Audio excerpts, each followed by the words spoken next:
کسی بات پر ڈیپینڈ ہے. آپ نے وہ کام کر دیا تو موت ٹل گئی, نہیں کیا تو موت آ جائے گی. اس کی مثال علماء بیان کرتے ہیں, جیسے آپ نے ایک چراغ جلایا, چراغ میں اتنا روغن تیل ڈالا کہ جو 30 گھنٹے چل سکتا تھا. اگر نارملی طور پر وہ چلتا تو 30 گھنٹے چلتا, لیکن آندھی آ گئی, طوفان آ گیا کہ جس کی بنیاد پر ہم نے اس کو سیف نہیں رکھا اور وہ 2 گھنٹے میں بجھ گیا. یہی بات ہے اجل حتمی میں اور اجل غیر حتمی میں. نارملی طور پر اگر جیتے تو ممکن ہے 90 برس جیتے, لیکن اس کو ہم نے سیف نہیں رکھا, کہیں قطع رحم کیا, کہیں دوسرے گناہ انجام دے دیے, کہیں لغزشیں ہوتی گئیں, تو وہ جو 90 برس جینا تھا وہ 30 اور 60 برس میں محدود ہو گیا اور ہم اس دنیا سے رخصت ہو گئے. دوسری بات ہے رسالت کا. اس پارے میں دوسرا تذکرہ ہے رسالت کا. رسول اکرم صلی اللہ علیہ وآلہ وسلم کے لیے عام انسانوں کے ہم نو, یعنی جیسے اور لوگ ہیں ہم لوگ ہیں, اسی طریقے سے پیغمبر کی بھی شکل و شمائل ہیں, لیکن خداوند عالم نے ان کے پاس وہی بھیجا ہے کہ جو وہ ہم سے الگ ہیں. یہ اس پر بھی لوگوں نے اعتراض کیا, قالوا لولا انزل علیہ ملک لو انزلنا ملکا لقضی الامر ثم لا ينظرون ولو جعلناہم, یعنی اگر خداوند عالم ملک کو بنا دیتا نبی, پھر اس ملک کو بھی وہی چیزیں دینی پڑتی کہ جو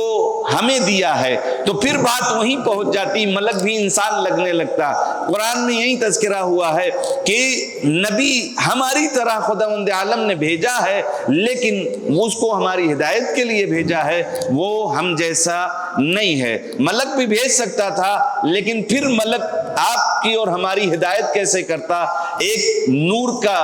نور کے ذریعے سے ہم کیسے اس کے پیچھے چل سکتے تھے؟ ہم خاکی ہیں, وہ نوری ہیں, پھر اس کو وہی طاقت دینی پڑتی, تو پھر بات وہیں آ جاتی, وہ بھی انسان ہی لگنے لگتا. اسی بات کا تذکرہ یہاں خداوند عالم نے کیا ہے. پھر آیت نمبر 50 میں انبیاء کے لیے اللہ سے مستقل علم غیب رکھنے کی نفی کی گئی ہے. اس کا بھی پس منظر ہے, نبی علم غیب نہیں رکھتے اس آیت میں ہے, جبکہ دیگر آیتوں میں جیسے سورہ جن کی آیت نمبر 26 اور 27 میں اس بات کا تذکرہ ہے کہ انبیاء علم غیب رکھتے ہیں. یہاں کیوں یہاں نفی کی گئی ہے؟ وہ اس وجہ سے کہ کفار و مشرکین مختلف اعتراضات کرتے تھے اور مختلف مطالبات کہ آپ نبی ہیں تو یہ کر دیجئے, میرا گھر سونے چاندی کا بنوا دیجئے, مجھے ایسا کر دیجئے, مکہ کی سرزمین جو ہے وہ بے خشک و بے آب ہے, اس کو سرسبز و شاداب بنا دیجئے. تو پھر وہاں خداوند عالم نے کہا کہ ان سے کہہ دو کہ ہمارے پاس لا اقول لکم عندی خزائن اللہ, میرے پاس اللہ کے خزانے نہیں ہیں, ولا عالم الغیب, اور نہ ہی میں علم غیب رکھتا ہوں, ولا اقول لکم انی ملک, اور میں تم سے یہ بھی نہیں کہہ رہا ہوں کہ میں فرشتہ ہوں کہ تم میری اتباع کرو, الا ما یوحى الی قل هل يستوي الاعمى والبصیر الی آخر. تو خداوند عالم نے جو نفی علم غیب انبیاء یہاں پر کیا ہے وہ اس بنیاد پر کہ یہ لوگ یہ سمجھتے تھے کہ نبی ہیں تو پھر یہ کروا دو ان سے, یہ مطالبہ وہ مطالبہ, دنیا کے مختلف اپنے ذوق کے مطابق لوگ مطالبات کرتے تھے. لہذا خداوند عالم نے ان سے کہا کہ اے نبیو آپ کہہ دیجئے ان سے کہ ہم نہ تو اللہ کے خزانے کے مالک ہیں اور نہ ہی ہم علم غیب رکھتے ہیں. اس کے بعد اللہ نے پیغمبر کی تسلی کی خاطر 18 نبیوں کا تذکرہ اس پارے میں کیا ہے کہ جن کا نام بھی میں لوں گا تو شاید 9 منٹ ہو جائیں, لہٰذا اس کو چھوڑتا ہوں. اب جناب ابراہیم کا تذکرہ ہے کہ جناب ابراہیم نے ظاہراً جو باپ کہے جاتے ہیں لیکن ہیں وہ چچا, ان سے کہا کہ اذ قال ابراہیم لابیہ آزر, جب جناب ابراہیم نے جناب آزر سے کہا کہ اتخذ اصناما آلہۃ انی اراک وقومک فی ضلال مبین, کہ آپ اللہ کے علاوہ بتوں کو اپنا خدا سمجھتے ہیں, میں دیکھ رہا ہوں کہ تم اور تمہاری قوم ضلال مبین میں ہے، کھلی ہوئی گمراہی میں ہے۔ اب یہاں ایک مسئلہ ہے کہ کیوں باپ کہا ہے؟ یہ جناب ابراہیم کے باپ جناب آزر نہیں ہے بلکہ چچا ہیں۔ ان کے باپ کا نام تارخ ہے۔ شیعہ اور اہل سنت مفسروں نے بھی اس بات کی وضاحت کی ہے، اور اب خود لفظ اب عربی میں جو معنی دیتا ہے باپ کا، اس کا مطلب بھی یہ ہوتا ہے کہ جو کوئی کفیل کسی کا ہو وہ اس کے لیے اب کا استعمال ہو جاتا ہے۔ لہذا جناب ابراہیم کے باپ آذر نہیں ہیں۔ کیوں؟ پرابلم کیا ہوگی؟ اس لیے کہ سورہ ابراہیم میں جناب ابراہیم نے اپنے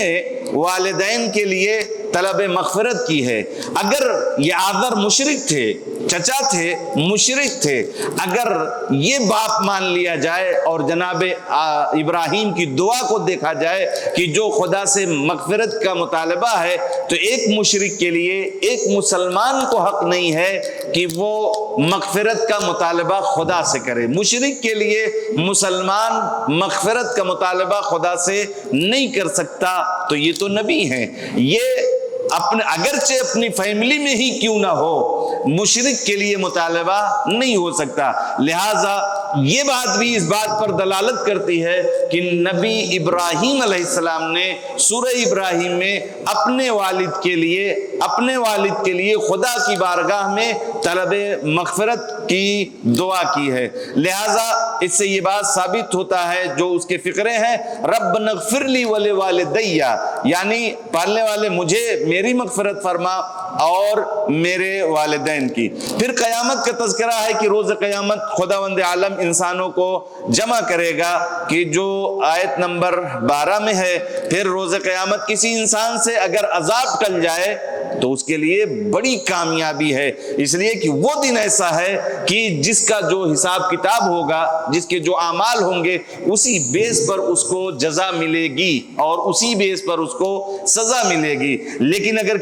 کوئی سزا کا مستحق تھا اور وہ عذاب ٹل جائے تو یہ اس کی بڑی کامیابی کی دلیل ہے۔ چنانچہ قرآن کی آیت نمبر 16 میں ہے کہ من یصرف عنہ یومئذ فقد رحمہ ذالک الفوز المبین، کہ جس کو عذاب آنا تھا اور وہ ٹل جائے تو اس کے لیے یہ فوز مبین یعنی کھلی ہوئی کامیابی ہے۔ پھر روز قیامت مشرکین سے مطالبہ کیا جائے گا کہ کہاں ہے تمہارے شرکا، یعنی جس کو تم خدا کا شریک قرار دے رہے تھے، بلاؤ اب انہی کو۔ یہ بات فیکٹ ہے روایات میں، قرآن کی آیات میں، کہ دنیا میں جس کی محبت لے کے زندہ ہے، جس کی عبادت کر رہا ہے، جس کی بندگی کر رہا ہے، قیامت میں محشر میں خدا کا اعلان ہوگا، بلاؤ انہی لوگوں کو کہ جس کی دنیا میں تم عبادت کرتے تھے اور جس کی نوکری اور بندگی کر رہے تھے۔ لہٰذا محشر میں یہ اعلان ہوگا، یوم نحشرہم جمیعا، جب سارے لوگوں کو اکٹھا کیا جائے گا، ثم نقول، پھر کہا جائے گا للذین اشرکوا این شرکاؤکم الذین کنتم تزعمون، کہ وہ لوگ کہاں ہیں کہ جن کی تم گمان کرتے تھے کہ یہ ہمیں بخشوا دیں گے اور یہی ہماری مغفرت کریں گے۔ اس روز جہنمی تمنا کریں گے، اے کاش ایک مرتبہ پھر ہمیں دنیا میں بھیج دیا جاتا تو پھر ہم اور اچھے اعمال کرتے اور اپنے ایمان والے بن جاتے اور ہمارے اعمال میں اچھائیاں آ جاتی۔ خدا کہتا ہے یہ کہہ رہے ہیں، لیکن اگر ان کو چھوڑ دیا جائے، یہ بالکل وہی بات ہے، کیونکہ خدا ہمارے دلوں سے آگاہ ہے، اس نے ہمیں خلق کیا ہے، وہ جانتا ہے کون سی کیپیسٹی اس میں ہے۔ ہم بھی یہی سوچتے ہیں چلو آج نہیں کل یہ کر لیں گے، ایک موقع اور مل جائے، پھر بیمار ہو گئے، بستر پر یعنی ہاسپٹل پہنچ گئے، سوئے وہاں لیٹے مختلف خیالات آتے ہیں، خدا ایک چانس اور دے دے۔ پچھلے سال کورونا تھا، کتنے لوگ گڑ گڑا رہے تھے، کتنے لوگ ڈر کے مارے اس دنیا سے چلے گئے، لیکن جو باتیں آ رہی تھی کہ ایک موقع مل جائے، موقع مل گیا، پھر وہی بات، خدا یہی کہتا ہے کہ ان کو اگر پھر سے بھیجا جائے پھر یہ وہ کام وہی کریں گے کہ جو کر کے آئے ہیں۔ اس کے بعد پھر دنیا کی زندگی تو کھیل اور مشغلہ ہے، لہو و لعب ہے، آخرت کی زندگی یہ باقی رہنے والی اور بہتر ہے، جو آیت نمبر 32 میں ہے کہ وَمَا الْحَيَاةُ الدُّنْيَا إِلَّا لَعِبٌ وَلَهْوٌ وَلَلدَّارُ الْآخِرَةُ خَيْرٌ لِلَّذِينَ يَتَّقُونَ أَفَلَا تَعْقِلُونَ۔ کیوں نہیں عقل لگاتے، کیوں نہیں عقل اور شعور کو استعمال کرتے کہ دنیا کی زندگی ایسے ہی ہے، کھیل تماشا ہے، لیکن آخرت والی زندگی وہ باقی رہنے والی اور اصل زندگی ہے۔ اللہ تعالیٰ کو ان ظاہری آنکھوں سے کوئی دیکھ نہیں سکتا۔ ہاں اس کی نفی کی گئی ہے آیت نمبر 103 میں کہ لا تدرکہ الابصار وہو یدرک الابصار، اس کو کوئی یہ نظریں اس کو دیکھ نہیں سکتی لیکن وہ ساری نظروں کو دیکھتا ہے۔ وہو اللطیف الخبیر، لطیف شے ان آنکھوں سے کہاں دکھائی دینے والی ہے؟ وہ ذرات کہ جو ہمارے خون میں ٹہلتے رہتے ہیں اس کو تو ہم دیکھ نہیں سکتے ان آنکھوں سے، تو خدا تو شیء لطیف ہے، اس کو دیکھنے کے لیے دل کی آنکھیں چاہیے۔ لہذا ہم کو ہمیشہ اس پس منظر میں رہنا ہے کہ خدا کو دیکھ کر اگر زندگی گزارا جائے تو اس آنکھ سے نہیں بلکہ دل کی آنکھ سے۔ پھر تربیتی اخلاقی نکات ہیں، توبہ کی حقیقت اصلاح اور گزشتہ کی تلافی ہے۔ توبہ کی حقیقت یہی ہے کہ ہم اپنی اصلاح کر لیں گے اور جو ہوا ہے اس کی ندامت اور اس کی تلافی کرنے کی کوشش کریں گے۔ جن مجالس میں آیات الہی کا مذاق اڑایا جائے ان مجالس اور ایسی محفل ایسے پروگرام میں شرکت کرنا جائز نہیں ہے۔ پھر سارا غیب کا علم خدا کے پاس ہے اور اس کے علاوہ کوئی نہیں جانتا، وہی ہے کہ جو خشکی میں کیا ہے، سمندر میں کیا ہے اور کب کون سا پتا گرنے والا ہے، یہ سب باتوں کا علم صرف خدا کے پاس ہے۔ اس کے بعد آخری ہے کہ گالیاں دینا، اس کی خداوند عالم نے قرآن مجید میں منع کیا ہے۔ مجھے لگتا ہے 106 نمبر آیت ہے کہ جس میں خداوند عالم نے روکا ہے، نہیں کی ہے کہ گالیاں مت دو۔ البتہ یہیں سے آپ اس بات کی طرف بھی اشارہ ہے، امیر کائنات کا اس آیت کے ضمن میں قول ہے کہ گالی ایک الگ چیز ہے کہ جسے نہیں دینا ہے، لیکن لعنت کرنا وہ قرآن کی دوسری آیات میں ہے کہ جہاں پر یہ ارشاد ہوتا ہے الا لعنت اللہ علی الکاذبین، یعنی لعنت قرآنی روش ہے لیکن گالیاں دینا یہ قرآن اور اسلام کا دستور نہیں ہے۔ بس میرا وقت مکمل ہوا، آئیے خدا کی بارگاہ میں ان آیات کے طفیل، ان تذکرے کے طفیل دعا کرتے ہیں خدایا ہمیں علم و عمل کی توفیق عطا فرما، قرآن اور اہل بیت سے متمسک رہنے کی توفیق عطا فرما، جب تک دنیا میں ہیں دامن اہل بیت اور دامن قرآن چھوٹنے نہ پائیں، اور جب اس دنیا سے جائیں تو شفاعت قرآن اور شفاعت اہل بیت نصیب فرما، حضرت کے ظہور میں تعجیل فرما۔